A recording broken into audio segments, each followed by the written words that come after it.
Welcome back to Key Talk Media. This your host, Key Talk. Check it out, man. All right. Listen, we're almost at a goal of 100K. If you're listening to my voice right now, please do me a favor and hit the like button on the video. It helps me grow as a creator. And also, of course, it grows the family as well. Anyway, so we got a few topics to talk about today. A little Sexyy Red, a little Jay-Z, and a little bit of Meek Mill. We're going to start out with Sexyy Red, though, because this is absolutely insane. So, of course, we know Sexyy Red's baby daddy pretty much been coming out saying all type of wild claims, in which she has denied the claims. But now he's actually coming out and says Shorty has some doo-doo crumbs all over one of her thongs. And I'm like, what in the blue hell is going on? This is getting a little bit too personal, but I'm going to play a video for y'all. And she actually did respond to him as well. So I'm going to show y'all that portion of it as well. This is my Instagram at Key Talk Media, just in case you don't know that. But here goes the video. 1 second here so I can get it playing. Hey, let's play a game. Let's play a game called Am I Lying? Now, am I lying? Or did you have doodle crumbs in your G-string? Funky booty ass bitch. Am I lying? Bitch, am I lying? Nay, am I lying? Nay, am I lying? But I'm gonna be real, fam. I still didn't know if this was like marketing for her new perfume, her new lip gloss and stuff like that. Maybe it ain't. This might just be some real deal stuff. Either way it goes, it's on brand for Sexyy Red. All of this is on brand for Sexyy Red. It's actually hard to do something super negative to Sexyy Red's brand by like insulting it, like saying doo-doo stain in a drawer or something like that. It's all on brand for Sexyy Red, honestly speaking. What did you have? Doodle crumbs in your G-string. You shitty booty ass bitch. Or am I lying? Wipe your, and you don't even know how to wipe your ass correctly. You got all that fucking money, bitch, and you don't know how to wipe your ass? Absolutely disgusting. And he also continued, and he said this. You might well pay a motherfucker to wipe that motherfucker in. Funky booty ass bitch, stop playing with me, man. Fuck my baby daddy, not my song. And then, of course, Sexyy Red baby daddy, he actually came out and made claims and said that he co-wrote Ski F my baby daddy, hold on, yeah, Beyonce, busted baby, etc. He says the list goes on. Let me actually make it bigger for y'all so I can see it. He says the list goes on. It is a fucking liar. I chunked it up and said, F the money, just give me my daughter. I can't win for losing. So he's making it seem like he wrote all those songs. And he's pretty much saying, listen, bro, I got proof that I wrote the songs. Here's the compensation, but I just want my daughter. And you're going to hear him talking to her and pretty much say, you ain't getting your daughter. Not at all. You know what I'm talking about? It won't be a cold day in hell before you're actually able to get your daughter. I ain't tell you to make that song, though? No. And it's kind of frozen. It was playing, but it's kind of frozen up a little bit. Let me see if I can get it to... So I ain't say, we went laying in the bed right after I fucked you, and I went like, bow, bow, bow, bow, bow. That's that booty me.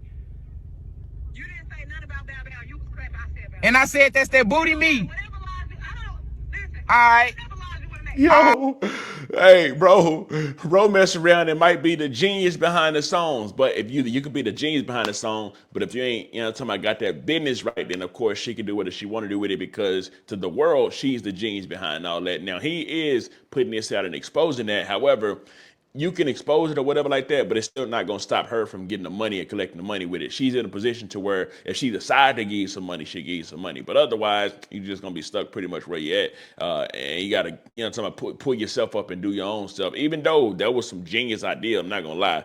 The whole bow thing and all that stuff, that was genius idea for sure. Hold on, let me see if I can get back. All right. So what's up with... You made fake that ass. You made me a Drake song. You made all of it. What next? What now? You're not getting no money, so what? So when you gonna pay me my money? You're not getting shit, bitch. I'm saying, though. It's Why always would over you- some money, fam. Y'all know that anytime there's some hood stuff going on and some super beefing, it's always over that paper. That's cool. I just want my daughter. I just want what's mine, though, really. You're not getting a daughter out of me. You can't. I just want what's mine. I just want what's mine, really. Really? Really? I really just want what's mine, really. Yo, so look, bro, it's wild because she actually kind of admitted it in that recording that he came up with most of the stuff, you know what I'm talking about? Now, she did say she came up with the bow, but after he pretty much just piped it down, he started clapping, like, that's that booty meat, which was genius. Listen, bro, it was genius, but if the business ain't right, you know what I'm talking about? And I think there is some more to what they had to say to each other. Let me see if I can press play here. Okay, cool. So he came and he said, I thought you was gonna blackball me, huh? The industry need me. Anyways, all you rap niggas, see, and everybody lying, I'ma tell the truth. I'll be off the box real soon. When he says he's gonna be off the box, he does mean that he's gonna be off the ankle monitor real soon and be able to pretty much go crazy, right? And this did get him some clout. So drop one of them songs that you said you were making for Sexyy Red, and who knows? You know, the sky's the limit. I don't. When it comes to blackballing and stuff like this, what I say. Yeah, personally, I mean, I run my own company, so I don't care about none of that. But at the same time, a hit is a hit, right? If you make a dope song, you do some numbers, the people will come looking for you. You know what I'm talking about? But at the same time, I do believe, like I said, I say blackballing is real, but it's real if you don't have your own already. You know what I'm talking about? Actually, let me not even get into that. You believe what you want to believe, and I believe what I want to believe. You know what I'm talking about? Anyway, so he says, y'all gonna have to see me. I ain't going nowhere until I feel I accomplished everything I wanted and needed. Till y'all think I'm sweet for real, I bet y'all ain't gonna play with me like I'm one of these rappers. Kiss your kids and tell them you love them before you play with me. And that could definitely be a threat at Sexyy Red, even though she got a whole lot of paper, a whole lot of security, a lot of people to do a lot of stuff for them. She want to get you knocked off. She'll be able to get you knocked off really at the snap of a finger because she got all the money in the paper, right? And then on top of that, you on house arrest. I'm pretty sure she probably, no, not pretty sure she know where you live at. She for sure know where Buddy live at because she's the one that actually put out his address to the entire public, right? So with that being said, but also if anything does happen to him, she will be the first person that people accuse and investigation going would be to her because, like I said, she put his address and they've been actually beefing online, right? That's why when it comes to beef, you really just got to be quiet. You know what I'm talking about? Especially when you're trying to go step and slide and kill or whatever it may be, it's always best to be quiet. But when it's people putting public stuff like this, that's when they be like, oh, they put insurance. But anyways, if you can, I'm gonna continue with it. Let's see what else we got. Oh, I think she actually responded to all of it, and she responded just by flexing. You know what I'm talking about? You see what that? She said, imagine hating on me. I'm just living my best life. So, you know, she got the new rings going on, the Sexyy Sexyy rings, you know what I'm talking about? And that was pretty much her way of flexing back on Buddy. Just saying, hey, listen, man, you can say all you want. Doo-doo stains in the drawers, you know what I'm talking about? Crusty drop. I don't give a care about none of that. That's all on my brand anyway. That's the good thing about Sexyy Red. People can come out, even if 100 dudes came out, was like, I got burnt by Sexyy Red. I got burnt by Sexyy Red. She's already said this stuff so much in her music and pretty much promoted that kind of behavior that it's not like nobody's gonna be like, dang, bro, I feel sorry for you. Or they're gonna be like, man, you know, that's bad. Or, no, nobody cares. Why? Because she's already promoted it. She actually broke the ice and came out talking about that wild, crazy stuff that no other artist was actually doing. And that's what actually helped her elevate. You know what I'm talking about? But anyways, now in the future, will she regret that? I don't know. You know what I'm talking about? It depends on the longevity of what she's doing. Do I see any longevity in how she came out? I'm gonna be real with y'all. I do believe that the marketing teams for artists, for rap artists specifically, they don't try to market a lot of the rap artists for longevity type stuff. They are about, okay, let's do something. Let's get you lit right now and get a lot of eyes on you for right now. That way we can cash out, get as much money out of you as we can. Then, you know, I'm talking about, then you're on your own eventually, right? Anyways, now, next, we was going to get to Jay-Z. We're going to get to Jay-Z here in a little bit. We got to get to Meek Mill. Meek Mill pretty much said that he's now under investigation because them people believe that Meek Mill is potentially buying guns and trying to put them back in the hood. You know what I'm talking about? Now, it's just wild and crazy. This is very wild because, as we know, Meek Mill, he luckily was able to get off, you know, and do a whole lot of prison reform and stuff like that. And now he actually may end back up in prison if they're able to find him that he was giving guns back to the hood. But Meek Mill came out and spoke about it. You know, anytime anything happens, Meek Mill is going to be the one to come up and speak about it, anything in the black community. And that's one thing I give to Meek Mill. He may not be good at the internet. People may laugh at everything that he says. He may seem like a sore loser at times, but Meek Mill's always going to speak his mind, and you can never be mad at a man for always speaking his mind, no matter how you feel about that man. No matter if you believe that man should just zip it sometimes, he's still going to speak his mind, right? Anyway, so Meek Mill pretty much came out. The first thing he said was, guns up for sale by the boatload in the streets. I choose to buy from the store legally and still getting harassed like I'm buying guns for people. So he believes he's getting harassed because he's buying a lot of guns. And of course, a lot of guns are on the streets, and they believe that he's potentially helping the streets out with them, right? He continues and he says, y'all don't even want me protecting me and my family legally. Racism lurking in my home state. I've been to the range in different cities more than 10 times, but in PA, we got cops investigating me, questioning why am I buying guns. I had 10 rap friends killed and couldn't protect themselves. I'm working on my gun license. Help me, not investigate me. I'm not retarded, you know. Of course, there are people on the internet who will beg to differ, but of course, he's speaking up for himself, which is what everybody should do, right? No matter the odds against you, no matter the faces against you, no matter the words against you, especially on the internet. We know the internet is full of trolls. You know what I'm talking about? Got to keep it real, but it is full of trolls. He continues and he says, "Old white men pursuing young black men need to be monitored because I will never lay down again. I already had cops say I pointed firearms at them and had to live as a felon for years, and I knew that wasn't my character. They tortured me already." So if y'all didn't know, before Meek Mill got all involved with this prison reform and all type of stuff like that, he definitely was locked away for a while. And also he had, he got out, but he still had to do probations and all this wild stuff, right? He eventually be able to get out. He cool with who's the name he always say? One of the CEOs of somewhere, you know, talking about what is Michael Rubin or one of the other guys. I think he's like head of the football team or something like that, where Meek is where he's from, right? So he's really cool with that guy, and Michael Kraft or something Kraft. That's all I know, right? It's a billionaire, super rich white dude, right? He's cool with him. They pulled some strings, were able to get Meek Mill off. He's on prison reform now, right? But Meek Mill, of course, with him now being investigated again, he's going to come out and speak his mind as to what he believes they're doing to him, right? He also continued, he said, 100 kids get murdered in my hood. The press stuck on the CEO, meaning the United Healthcare CEO that actually got killed. Meek Mill is saying, why in the blue hell is everybody so stuck about this CEO, the United Healthcare CEO, whatever, when it's 100 people in the hood that's getting killed every single day? Why ain't people worried about that? I think I may have an answer for that, right? So, yes, I will say that a lot of people that's getting murdered inside the hood, they get a lot of less coverage, right? Why do they get a lot of less coverage? I don't know exactly why they get a lot of less coverage, but I will say that it's an epidemic within inside the hood that the hood is actually going to have to try to cure itself from, right?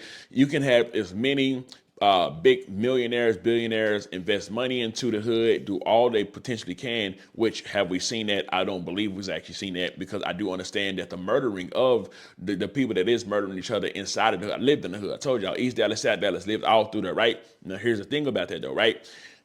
There is a big market. The funeral homes make money from that. The churches make money from that. The music make money from that. The artists make money from that. Prisons make a whole lot of money from it. So it's a whole lot of business that goes on with the murdering of the black people within the hood, killing other black people. Now, I'm not saying that other groups are killing each other as well, but I'm specifically talking about the people that he's talking about, which is the black youth, right? Now, that's probably why you don't see as big of a help for that. But also, it's something that goes, pull yourself up by the bootstrap. What that means is, if the hood wants to help the hood stop killing, there's a lot of codes in the hood that's going to prevent that from happening. For instance, the code, don't say what you've seen, right? You know what I'm talking about? Don't tell, don't do none of that, right? Although it sounds insane, because it's like, you never should call, you never should snitch, you never should tell, you never should get in nobody else's business, right? But all of these rules that are set up in order to keep the killing, the murdering, and everything else going on inside of the hood, right? And until the hood is able to help itself and to patrol itself, nobody else is going to care about trying to patrol it. Nobody else is going to care about trying to help it, because if you're not going to, they kind of like, they had the idea like, okay, if you're not going to help yourself, then we're not going to help you. Now, this isn't to say that there's been significant laws and stuff that was actually done in order to keep that stable, well, not stable, but keep that going or whatever it may be. But also at the same time, the systems that are set up to actually keep particular things going on in the hood is a system, right? So in order for a system to work, a lot of moving parts got to be in it. But the biggest moving part is the people that's in the hood, right? So if you know you're going to jump in the streets and do this type of stuff, and you know the two routes is dead or in jail, then you got a choice to make. Is you going to jump in the streets and end up dead or in jail, or you're going to try to go another route? You know what I'm talking about? Even if you know that some people got to go to it, they say, right? But some people just hop in it because they're influenced. You know what I'm talking about? That's what keeps it going, keep getting the youth inside of it. But at the end of the day, you know what I'm talking about? It's really what you want to do and how you gonna do it, right? Anyway, so he continues and he says, I will never get it. When somebody put me on the challenge, I'll collect 100 guns of Philadelphia street without snitching, just helping clean my community. I ain't come this far off games, only pain and then it says show more. So let me see. Only pain and growth. So he's actually making a thing. He said he'll actually go and collect 1,000 guns off Philadelphia streets without snitching, right? And because you can't snitch, like I told you, the hood is set up with particular rules to where it will continue to keep it going, right? And that's just how it is, right? I mean, whether you think it's good or bad or whatever it may be, that's just how it is. He continued, he says, rip the CEO too. His life matters too. Never overlooking the life of a human unless they're a danger to society. And I don't know anything about no healthcare because except Syncare because they are for us. Okay, cool. And that's just what it is. And that's how it goes with Meek Mill, right? We're going to see how long Meek Mill lasts. So Meek Mill is no longer signed. Of course, Meek Mill is an independent artist now. He's not getting help from the industry. Actually, I believe the industry absolutely hates Meek Mill. I think he has one of the most sour tastes inside of people of the industry mouth more than any artist has ever done. I'm sure more artists have done it, but even Kanye West came out and said something about a lot of the people that run a lot of things in the music industry, and I think they even still may like Kanye West more than they like Meek Mill, right? Anyways, now last but not least, with all the allegations that's been going on with Jay-Z, it does look like the NFL is having Jay-Z's back right now. It says Roger Goodell, NFL relationship with Jay-Z not changing amid R-word lawsuit. Now, let me tell y'all something, right? Y'all remember whenever the dude that was doing all that kneeling with the afro, I always forget his, Kaepernick. Y'all remember when Kaepernick had everybody kneeling, put their fist in the air, right? Like this. They was all doing that, right? You remember that? And who came in and said, you know what? I got a lot of control over the black people. Let me go ahead and come in and I can change this up for y'all. I can get everybody off their knees. Jay-Z came in. Jay-Z came in, did his thing, worked his magic with the black community. And of course, a lot of people stopped that kneeling stuff. He started getting control over the halftime shows. So, you know, Jay-Z had the NFL's back. So now it's looking like the NFL is repaying that favor and coming back and having Jay-Z's back. So Jay-Z is one of the first people that I can say that we receive these type of allegations, but he's actually winning. Like most people, is like the public completely hates him, and even if the public don't completely hate him, they're losing endorsements, they're losing deals, they're losing all type of sponsorships. But the NFL, which of course one of the biggest networks in the whole entire world, has actually came out and said, hey, listen, we got Jay-Z's back. We don't believe Jay-Z did that, and I believe they're doing that because Jay-Z had their back at the particular time. So I think that's just their way of just having his back. It says the NFL is standing firm in Jay-Z in Jay-Z's corner after he was accused of R-wording a 13-year-old girl in a new lawsuit. With Commissioner Roger Goodell telling reports the rap mogul status with the league remains unchanged. He continues and he says, comments relays a non-update during a press conference for the upcoming slate of Christmas Day games on Netflix. And in his response, it's clear the Shield believes Ho's adamant denial of the allegation. Listen, one thing that Jay-Z actually did a very good job at doing was coming out and right when they stroking him, boom, he hit him back. He had a lot of time to prepare. Jay-Z is not a billionaire, a rap billionaire for nothing. Like I told y'all, yes, it's debatable on who's the best rapper alive. Personally, I like Wayne because that's just made my favorite rapper. But of course, Jay-Z is a beast at it too. But when it comes to business, a rapper / businessman, nobody's in the arena of a Jay-Z. Nobody. None of these rap dudes is in the arena of a Jay-Z. Yes, 50 Cent's a beast. 50 Cent is an absolute beast of a businessman. I definitely can say that. Now, here, let's continue. So it actually continues and it says, actually, no, I'm going to actually play the video of Roger Goodell pretty much standing with Jay-Z. Here's what he had to say. Well, right after this ad that's actually playing here. But, did y'all think that Jay-Z would get the backing of the NFL after these allegations, or did y'all think he would get dropped? I saw some people say he was going to get dropped, but of course I heard of a lot of people saying, nah, it's Jay-Z, bro. And Jay-Z, it's like out of all the people, out of all the rappers, out of everybody that's ever had these type of, in the music industry, rappers that had the allegations, he's like the one that like, it's almost as if like it doesn't faze him, right? Like he said he know how to move in a room full of vultures. Like it just doesn't faze him. About the Roc Nation partnership and it being extended. I wonder, can you speak to A, how that partnership has evolved in the ways that it's continued to grow and impact both you and the league? And then B, if you had any comment on the ongoing legal situation with Jay-Z and his accuser. I don't. I'll take them in reverse order, but, we're aware of the civil allegations. And Jay-Z's really... Now, here's the key thing, right? Remember, he said we're aware of the civil allegations, right? He didn't say criminal. So maybe if it turns into criminal allegations, there's a possibility that they could potentially cut ties. I still wouldn't say 100% because, like I say, they're standing with him civilly. They might stand with him criminally. But he said we are aware of the civil allegations, right? Whenever they speak, you got to really listen to them and hear what they're actually saying because it's actually important. You know what I'm talking about? The wording of it all is very important, especially when it's such a big organization like the NFL. They got to use very particular words. Strong response to that. And we know that obviously the litigation's happening now. So, but from our standpoint, our relationship's not changing with them, including our preparations for the next Super Bowl. Boom. And that was his way of saying, hey, Kendrick is still performing. Kendrick is still performing. That's pretty much, that was pretty much his way of saying that. But anyways, so Jay-Z is still on for the Super Bowl, which also means Kendrick Lamar is still on for the Super Bowl. None of the allegations is pretty much affecting Jay-Z. I think he just came from like a Disney, I don't know, Lion King movie or something like that, out with everybody. So like I say, everybody needs to study Jay-Z. They're potentially going to be called for this type of stuff and literally do exactly what Jay-Z did because Buddy is moving through this like it ain't Nathaniel. Nothing at all. Anyways, let me know something. Coming down below, let me know what you think about this entire ordeal. I'm out.